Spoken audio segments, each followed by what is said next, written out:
하나님이 쓰시는 사람은요, 능력과 실력이 조금 떨어질지라도 어떤 사람을 하나님께서 쓰십니까? 여러분, 마음이 가난하고 애통하는 마음을 가진 사람, 정말 하나님을 의지하는 사람, 그런 사람을 뭐라고 합니까? 겸손한 자를 하나님께서는 쓰신다는 거, 여러분 그것을 여러분들도 그렇게 생각하십니까? 아멘. 능력이 많고 하나님께서는 스펙이 좋은 사람, 실력이 좋은 사람을 쓰십니까? 아니면 정말 겸손하고 하나님을 철저하게 의지하는 사람을 쓴다는 거, 여러분 성경을 통해서, 그리고 나 자신을 돌아봐도 그렇다는 거 여러분 믿고 계시지요? 그렇지요? 사울이 사무엘을 대신해서 지난주에 우리가 보았던 본문인데요, 어떤 실수를 합니까? 사무엘이 오기 전에 어떤 실수를 하죠? 제사를 미리 드려버리죠. 그 두 가지 원인을 우리는 지난주에 보았어요. 첫 번째 원인이 뭐라고 했던가요, 우리? 기억나십니까? 하나님이 이스라엘을 더 사랑하는지를 그는 깨닫지 못했다는 것이죠. 사울이 자신이 더 하나님을 사랑했지 하나님이 더 사랑하신다는 것을 몰랐다는 것이죠. 그래서 내가 아니면 안 돼라는 마음을 가지고 있었다는 것입니다. 아, 이거 정말 제사 내가 드리지 않으면 잘못하면 망하겠네 라고 하면서 자신이 제사를 드렸죠. 그리고 좋지 않은 결과를 가져왔다는 것이죠. 여러분, 다시 한번 묻겠습니다. 우리 교회를, 그리고 여러분 가정을, 그리고 또 우리 대한민국을 더 사랑하시는 분이 납니까? 하나님이십니까? 하나님 맞습니까? 여러분 가정을 더 사랑하시는 분이 하나님 맞습니까? 그러면 우리가 해야 할 것은 무엇일까요? 철저하게 하나님을 의지하는 거예요, 여러분. 그게 겸손입니다. 하나님께 맡기는 겁니다. 내 가정을, 내 자녀를, 그리고 우리 대한민국을 맡길 수 있어야 돼요. 왜냐하면 나보다 훨씬 더 정말 무궁무진한 사랑으로 내 가정을, 그리고 우리 자녀를, 그리고 우리 대한민국을 지금도 눈동자처럼 지키고 계신 분이 바로 우리 하나님이시기 때문입니다. 그것을 신뢰하시길 바랍니다. 그것을 믿으시길 바랍니다. 그런데 사울은요, 그것을 믿지 못했어요. 그러니까 사무엘이 오기 전에 뭘 드렸죠? 제사를 드렸다는 것입니다. 그는 교만으로부터 오는 거예요, 여러분. 두 번째, 왜 그렇게 했냐면 사울이요, 교만했잖아요. 하나님의 말씀을 기억하지 않았다는 것입니다. 하나님, 자, 신명기 20장 1절을 우리 한번 같이 읽겠습니다. 네가 나가서 적군과 싸우려 할 때에 말과 병거와 백성이 너보다 많음을 볼지라도 그들을 두려워하지 말라. 애굽 땅에서 너를 인도하여 내신 내 하나님 여호와께서 나와 함께 하시느니라. 자, 신명기는 모세의 고별 서교예요. 자, 모세가 앞에 인물입니까? 사울이 앞에 인물입니까? 모세가 훨씬 앞에 믿음의 조상이죠. 그가 분명히 모세오경을 적었어요. 그런데 그 말씀이요, 오늘 그 지금 블레셋에게 맞닿아 있는 지금 이스라엘의 그 운명과 똑같아요. 말과 병거가 백성이 훨씬 많습니다. 그렇지만 하나님께서는 1절에 뭐라고 말씀하십니까? 그들을 두려워하지 말라. 애굽 땅에서 너를 인도하여 내신 내 하나님 여호와께서 너와 뭐 한다고요? 함께 하신다라고 분명히 말씀을 했어요.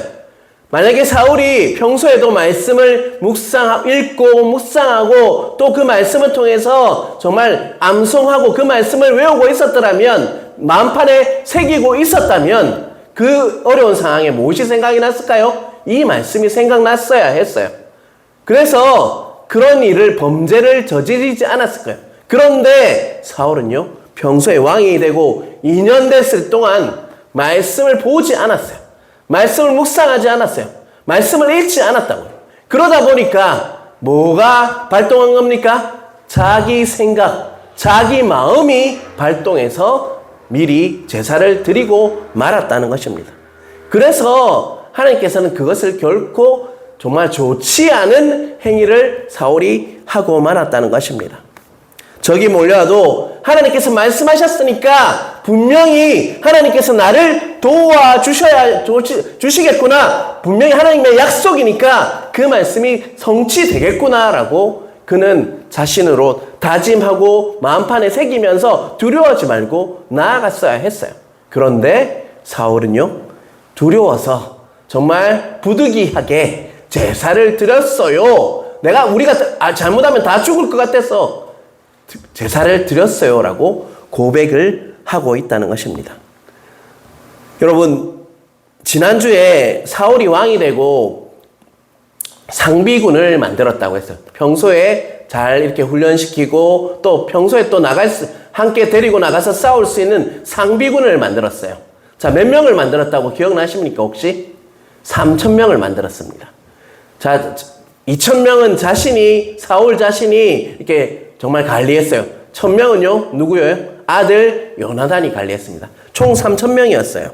자, 그런데 13장 15절에 보니까 어떤 결과가 나옵니까? 자, 같이 보겠습니다. 사무엘이 일어나 길갈에서 떠나 베냐민 기브라 올라가니라. 사울이 자기와 함께한 백성의 수를 세어보니 600명 가량이라. 몇 명이었다고요? 원래는요 3,000명이었어요. 지금 몇 명으로 줄었습니까? 600명. 사울이요 자신의 생각으로 제사를 드리고 나서 결과가 뭐예요? 벌벌 떨다가 몇 명이 도망간 거예요. 2,400명이 도망가고 600명만 남아있다는 것입니다. 블레셋의 어마어마한 숫자에 눌려가지고 그냥 2,400명이 다 도망가고 이제 600명만 남았다라고 오늘 본문은 우리에게 말씀하고 있습니다. 또 그리고요 19절 한번 볼까요? 19절 보면 19절 말씀 19절 이스라엘 온 땅에 철공이 없다. 철을 이렇게 관리하는 사람이 없대요. 블레셋 사람들이 말하기를 히브리 사람이 칼이나 창을 만들까. 그래서 블레셋 사람들이 철을 제조하는 기술을 안 가르쳤다는 거예요. 이스라엘이 혹시나 그 철을 만지기 시작하면 무기가 어떻게 됩니까? 더 강력하게 되죠. 그래서 철 다듬는 기술, 철기 시대, 정동 시대 이런 거 들어봤죠? 그 시기에 이제 철기 시대가 됐는데 철을 이렇게 다듬는 기술을 블레셋 사람들이 가르쳐 주지 않았다는 거예요. 그래서 20절에 보면 겨우 이렇게 고치려고 하면 블레셋 사람에게로 내려가야지 삽이나 도끼나 갱이를 이렇게 고칠 수가 있었다 이야기하고 있죠. 그리고 22절에 보면요. 22절 띄워주세요. 22절 넘어가고요. 22절에 보면 오직 사울과 그의 아들 요나단에게만 그 칼이 지급되었다. 창과 칼이 지급되었다. 여러분, 지금 블레셋 군대는요, 무엇을 가지고 전쟁을 합니까?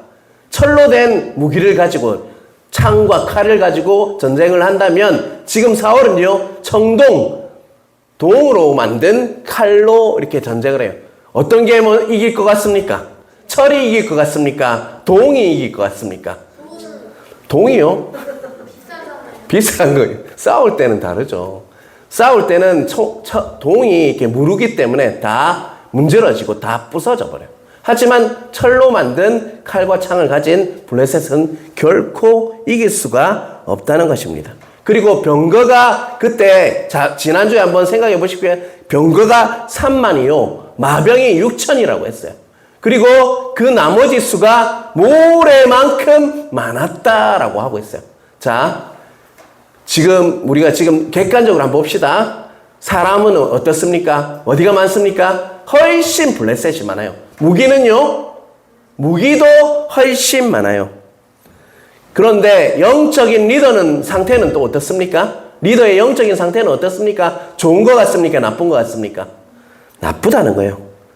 하나님만 의지해야 하는데 정말 자신이 뭔가를 해결하고 있는 그 사울의 모습은 영적인 리더의 모습도 영적으로 깨어있지 못하다라고 분명히 말씀하고 있다는 것입니다. 여러분, 지금 이스라엘의 운명이 어떤 것 같습니까? 풍전등화.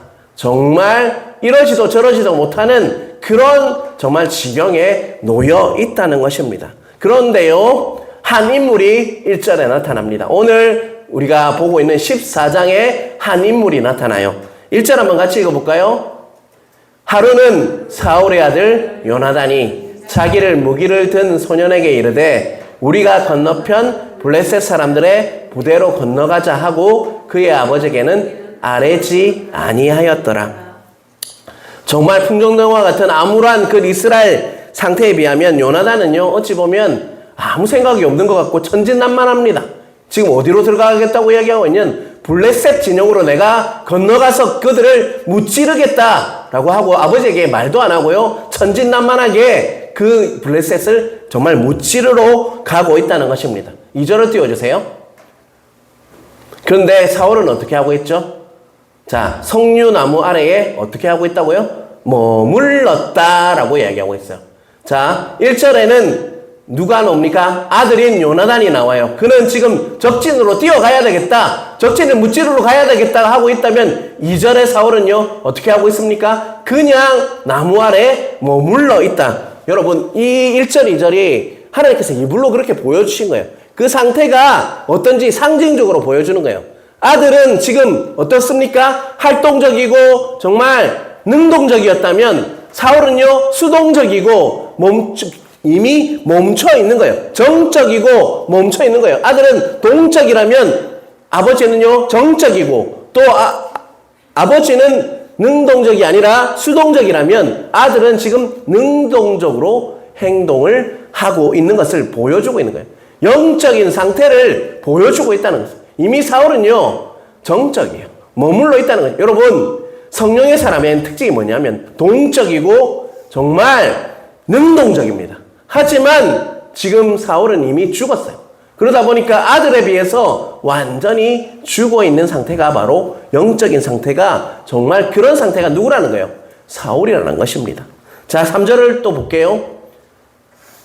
아히야는 에봇을 입고 거기에 있었으니 그는 아가봇의 형제 아히두베의 아들이요 비느하스의 손자요 실로에서 여호와의 제사장이 되었던 엘리 증손이었더라. 백성은 요나단이 간 줄을 알지 못하더라. 지금 아히야라는 사람이 에봇을 입고 있어요. 에봇은 왜 입습니까? 하나님의 뜻을 알기 위해서 제사장이 입는 옷이 에봇이에요. 그런데 지금 요나단이 간 줄도 알지 못해요. 만약에 자신이 정말 제사장이었다면, 영적으로 깨어 있었다면 그는요, 하나님께 어떻게 해야 할지 묻고 그것을 하나님의 뜻을 전해야 해요. 그런데 백성은 요나단이 간 줄도 모르고 있다는 거예요. 요나단이 지금 어디로 건너갔습니까? 블레셋 진영으로 이미 건너갔어요. 그런데 제사장도 깨어있지 못해서 그것을 알지 못했다라고 3절은 우리에게 말씀하고 있다는 것이죠. 그에 반해서 요나단은 다릅니다. 4절부터 4절 5절 보겠습니다.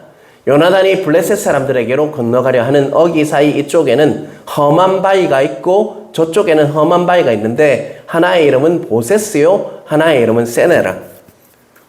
한 바위는 북쪽에서 믹마스 앞에 일어섰고 하나는 남쪽에서 게바 앞에 일어섰더라. 지금 어떻게 지금 그 요나단이 올라가고 있냐면요, 절벽을 기어서 올라가고 있어요. 뒤에 보면 나옵니다. 그리고 그게 큰 바위들이 많은 지형을 지금 뚫고 지금 가고 있는 거예요. 그 관문을 향해서 가기 위해서는 그 큰 바위가 있고 절벽을 올라가야지 할 수 있는 전쟁이에요. 그런데 지금 누가 그렇게 하고 있다는 거예요? 요나단, 그 사울의 아들 요나단이 지금 절벽을 기어 올라가서 큰 바위를 뚫고 관문을 통과하기 위해서 가고 있다라고 말씀을 하고 있다는 것입니다. 여러분, 우리가 정말 신앙생활 하다 보면 어떤 단계에 이르면요, 막힐 때가 있어요. 어떤 고난을 줄 때도 마찬가지고요, 영적인 부분도 마찬가지입니다. 기도하다 보면 딱 막힐 때가 있어요. 그런데요, 그때 우리가 멈추면 안 돼요. 오늘 요나단처럼 어떻게 되냐, 절벽을 기어 큰 바위를 뚫고라도 돌파를 해야 돼요. 그게 영적 돌파입니다. 여러분, 오늘 기도하실 때 우리 앞에 있는 그런 큰 바위나 절벽들이 뚫어지는 역사, 영적으로 돌파되는 은혜가 각자에게 있으시길 주님의 이름으로 축원합니다. 그것을 뛰어넘지 못하면요, 계속 그 자리에 머물러 있어요. 하지만 그 장애물들을 제거할 때요, 기도로 우리가 제거할 때, 말씀으로 제거할 때요, 우리는 영적인 돌파를 할 수가 있다. 다음 단계로 넘어설 수 있는 은혜가 주어진다는 것입니다. 여러분, 자꾸 머물러 있지 마시고요. 기도하심으로, 기도의 자리를 사모하시고 예배의 자리를 사모하심으로 영적으로 돌파해야 돼요. 그냥 머물러 있으면 안 돼요. 내가 지금 침체다. 그냥 집에 있어야지. 절대로 이길 수가 없습니다. 하지만 나오시면요, 은혜를 주실 겁니다. 그것을 믿으시길 바랍니다. 영적 돌파하지 않으면요, 계속 머물러 있어요. 여러분, 이럴 때일수록 더 기도해야 되고요. 우리 교회가 한 단계 넘어가기 위해서는 그 큰 돌과 절벽을 뛰어넘을 때 우리는 영적 돌파하고 뛰어넘을 수가 있어요. 지금 우리 교회가 45명에서 50명 사이에서 왔다 갔다 하고 지난주는 더 많이 안 왔어요. 이럴 때 기도해 주셔야 합니다, 여러분. 우리가 더 많은, 인원이 더 중요한 건 아니지만요. 뭔가 일을 하기 위해서는 인원도 중요합니다. 여러분, 그 영적 돌파를 누가 해야 돼요? 목사만 합니까? 아니요. 성도들도 함께 해 주셔야 돼요. 그래야지 우리 교회가 그 관문을 통과해서 진짜 승리할 수 있는 은혜가 주어진다는 거 잊지 않으시는 여러분 되시길 주님의 이름으로 축원합니다. 자, 6절을 보겠습니다. 6절은 큰 소리로 사무엘서의 주제이기도 해요. 큰 소리로 한번 같이 읽겠습니다. 요나단이 자기의 무기를 든 소년에게 이르되 우리가 할례 받지 않은 자들에게로 건너가자. 여호와께서 우리를 위하여 일하실까 하노라. 여호와의 구원은 사람이 많고 적음에 달리지 아니하였느니라. 다시 한번 크게 읽겠습니다. 요나단이 자기의 무기를 든 소년에게 이르되 우리가 이 할례 받지 않은 자들에게로 건너가자. 여호와께서 우리를 위하여 일하실까 하노라. 여호와의 구원은 사람이 많고 적음에 달리지 아니하였느니라. 아멘. 요나단은 혼자 간 것이 아니라는 것을 6절 앞부분에 보면 알 수 있죠. 누가 같이 갔습니까? 자기의 무기를 드는 소년이 함께 갔어요. 마음이 정말 요나단은 신뢰했기 때문에 무기를 들고 같이 갔죠. 그리고 진짜 이 고백은 여러분이 외웠으면 좋겠어요. 이 할례 받지 않은 자들에게로 건너가자. 여호와께서 우리를 위하여 일하실까 하노라. 여호와의 구원은 사람이 많고 적음에 달리지 아니하였느니라. 아멘. 할례 받지 않은 자에게 건너가자. 이 말은 뭐예요? 자신은 뭐라는 거예요? 할례 받지 않은 자에게 건너가자. 이 말은 자신이 뭐 받은 자라는 거예요? 할례 받은 자라는 거예요.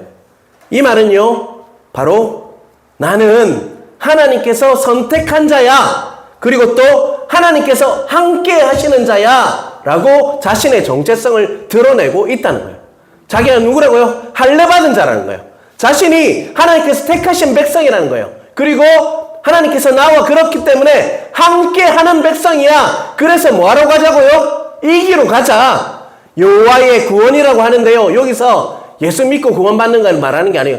살려주시는 거예요. 우리가 죽고 사는 것은 누구에게 달렸다고요? 사람이 많고 적음에 달리지 아니었다. 이 말은 누구에게 달렸다는 것입니까? 하나님께 달렸다라고 고백하고 있다는 것입니다.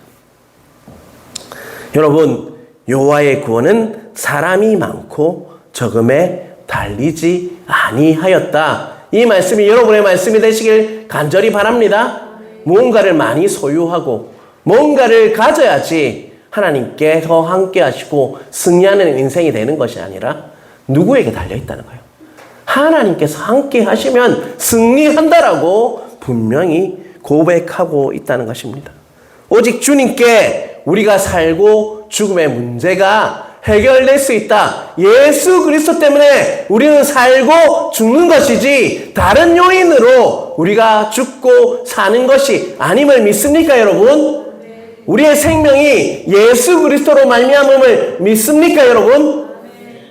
그것이 여러분 안에 마음 깊이 있어야 돼요, 여러분. 그럴 때 상황과 환경을 뛰어넘을 수 있어요. 내가 힘들면요, 자꾸 환경과 상황에 매달려가지고 그것을 묵상해요.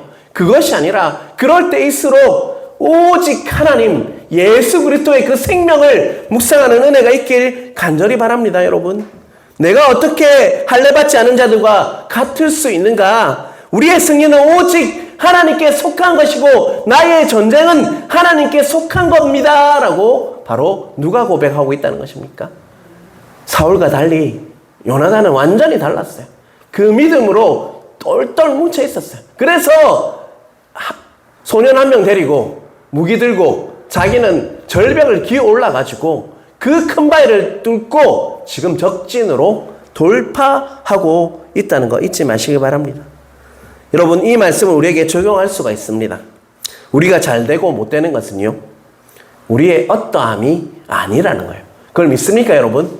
우리가 잘 되고 못 되고는 건 누가 키를 들고 계십니까, 여러분? 하나님 맞습니까, 여러분? 열심히 돈 벌어가지고 해야지 성공합니까? 아니면 하나님께서 도와주셔야지 성공할 수 있습니까, 여러분? 우리가 행복하고 불행하고도 우리의 소유에 달려있지 않음을 믿습니까, 여러분? 대답이 작으십니다. 믿습니까? 오직 하나님께 달려있음을 여러분 믿는 은혜가 있게 주님의 이름으로 축원합니다.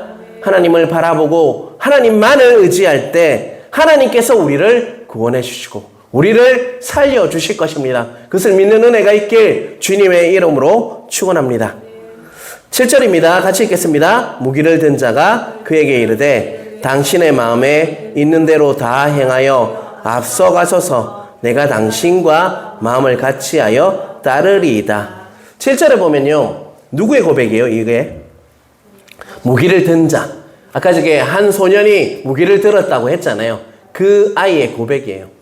당신은 앞서가소서. 내가 당신과 마음을 같이하여 따르리이다. 정말 멋진 고백이지 않습니까? 내 옆에 이런 동역자가 한 명 있었으면 좋겠어요. 정말 앞서가십시오. 당신을 내가 따라가겠습니다. 내가 무기 들고 따라가서 당신을 돕겠습니다. 라고 말씀하고 있다는 것입니다. 하나님의 역사는요, 하나님을 전적으로 신뢰하는 자와 또 전적으로 믿어주는 동역자를 통해서 역사가 일어나고 있음을 오늘 본문을 통해서 우리는 깨달을 수 있어야 한다는 것입니다. 다시 한번 말씀드리지만 신앙생활은 혼자 하는 거 아닙니다. 독불장군 없습니다.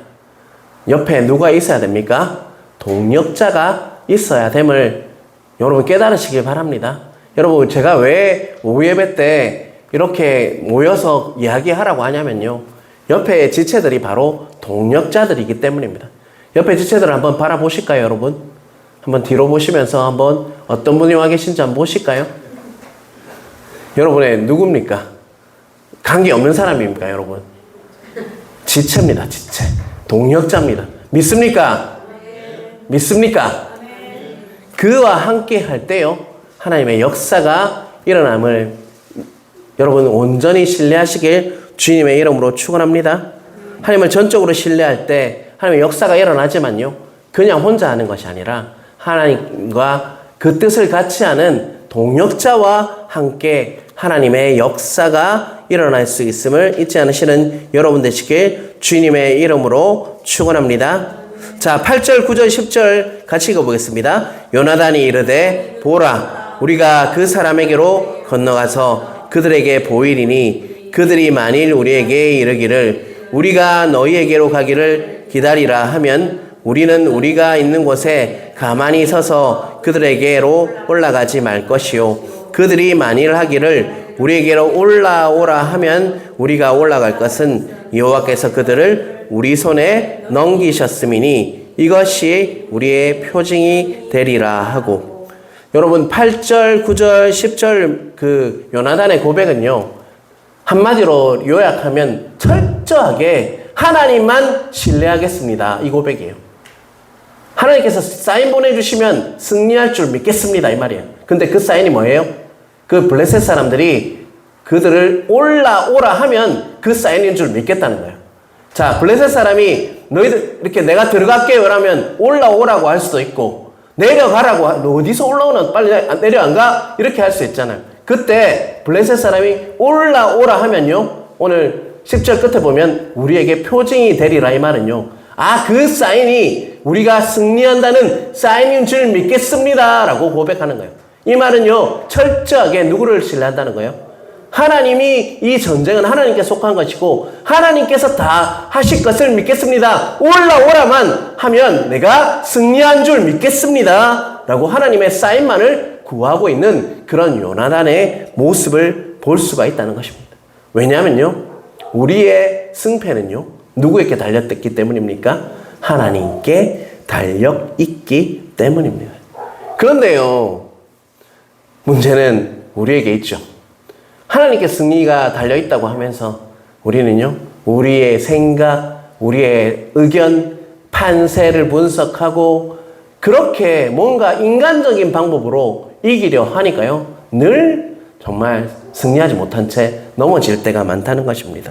하지만요, 요나단은 하나님의 표징, 하나님의 사인만을 구했다는 것이죠. 하나님께서 이기게 하시면 나는 이길 거야 라고 확실히 믿었다는 것입니다. 하나님께서 말씀하시면 나는 승리합니다 라고 그것이 나의 공식이 되어야 된다라고, 승리의 공식은요, 하나님께 달려 있습니다 라고 요나단은 고백하고 있다는 것입니다. 오늘 본문 보면요, 15절, 21절, 22절에 결론이 나옵니다. 제일 좀 15절요. 넘겨주세요. 같이 읽겠습니다. 들에 있는 진영과 모든 목성들이 공포에 떨었고 부대와 노략군들도 떨었으며 땅도 진동하였으니 이는 큰 떨림이었더라. 21절, 22절, 23절입니다. 21절 전에 블레셋 사람들과 함께하던 히브리 사람이 사방에서 블레셋 사람들과 함께 진영에 들어왔더니 그들이 돌이켜 사울과 요나단과 함께한 이스라엘 사람들과 합하였고 에브라임 산지에 숨었던 이스라엘 모든 사람도 블레셋 사람들이 동화망을 듣고 싸우러 나와서 그들을 추격하였더라. 여호와께서 그날에 이스라엘을 구원하심으로 전쟁이 베다윈을 지나니라. 결론이 어떤 결과가 났냐면 지금 공포에 벌벌 떨고 있고요. 또 21절, 22절에 보면요, 히브리 사람이 이렇게 그 땅에 끌려간 사람들이 있었어요. 그 사람들이 풀려나고 그 사람들이 도왔어요. 또 에브라임 산지에 있던 사람, 숨어있던 이스라엘 사람들도 나왔어요. 그리고 그 전쟁에 합세를 해서 그 전쟁이 어떻게 됐다는 거예요? 완전히 다 승리로 돌아가게 되었다. 여러분, 이게 두 명이 갔어요. 두 명이. 요나단과 한 명, 자신의 그 소년이 한 명 갔어요. 무기를 든 자, 그 소년이 갔어요. 그런데 하나님께서 역사하시니까 숨어있던 이스라엘 사람들이 나와서 그 전쟁에 합세함으로 전쟁이 어떻게 됐다는 것입니다. 승리했다는 거예요. 여러분, 우리에게로 올라오라라는 말을 블레셋 사람들이 했습니다. 그 결과 요나단은 어떻게 생각하냐면 이 전쟁은 이겼구나 라고 하면서 올라갔더니 숨어있던 누구예요? 누가 나왔어요?